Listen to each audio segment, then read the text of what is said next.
Even though it was expected, Hillary Clinton's entrance into the presidential race for 2016 will obviously shake things up on the campaign trail. Bob Costa is the national political reporter for the Washington Post. He joins us from our Washington bureau. Bob, good morning. Good morning. Bob, what does she need to do differently this time? As they often say in politics, personnel is policy. And because Secretary Clinton is, as Nancy said, surrounding herself with a lot of Obama advisors, Obama allies, she is casting herself as part of the new generation in the Democratic Party. She knows she needs to come across as a fresh candidate, someone with a new message. It's unlikely she's going to face a stiff opponent, but it seems like there's really a handful of lower profile people who might be running. Who do you think could run against her? Some Democrats think Vice President Biden could get in the race. Many progressives hope Senator Elizabeth Warren in Massachusetts would do so. But right now, it's more of a galaxy of lesser-known faces. Governor O'Malley of Maryland, the former governor there, former Virginia Senator Jim Webb, and even former Rhode Island Senator Lincoln Chafee. He's thrown his hat in the ring, though they don't have much chance or they're not very high in the polls.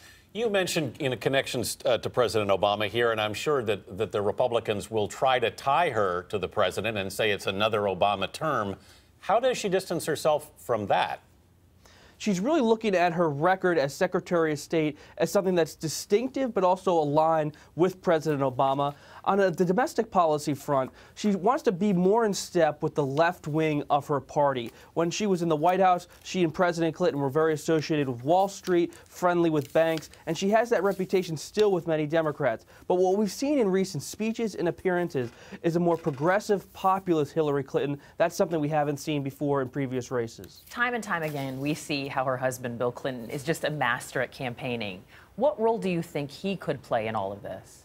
Secretary Clinton has said, according to her confidants, to really consider her husband, President Clinton, to be a real asset, an ally on the campaign trail, but look for him to be used strategically, not everywhere, in key places like the suburbs of Philadelphia and other places where he still remains popular.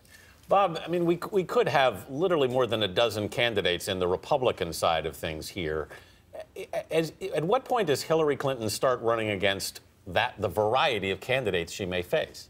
She already is. If you look at her Twitter account, she's running against the congressional GOP. She really believes that the Republican Party during the Obama era has moved far to the right, and she believes that provides her with a real target as she starts her campaign. Look for her not to really run against competitors in the Democratic primary, but against the Republican Party, a party she thinks has lurched rightward. I want to ask you about fundraising, because I heard one donor say something like all of the horses are lined up at the gates. They're just waiting for the gates to open. What do you think will happen, especially since this announcement is on social media in terms of fundraising for her?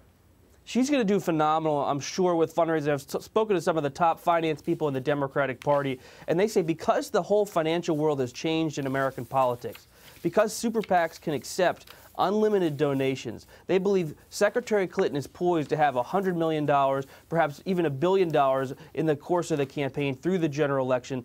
She proved in 2008 that she can raise a ton of money. And Republicans, they're all going to be split as this primary unfolds. Clinton, because she doesn't have a real primary, will be able to raise a lot for the primary and the general election and do so quickly.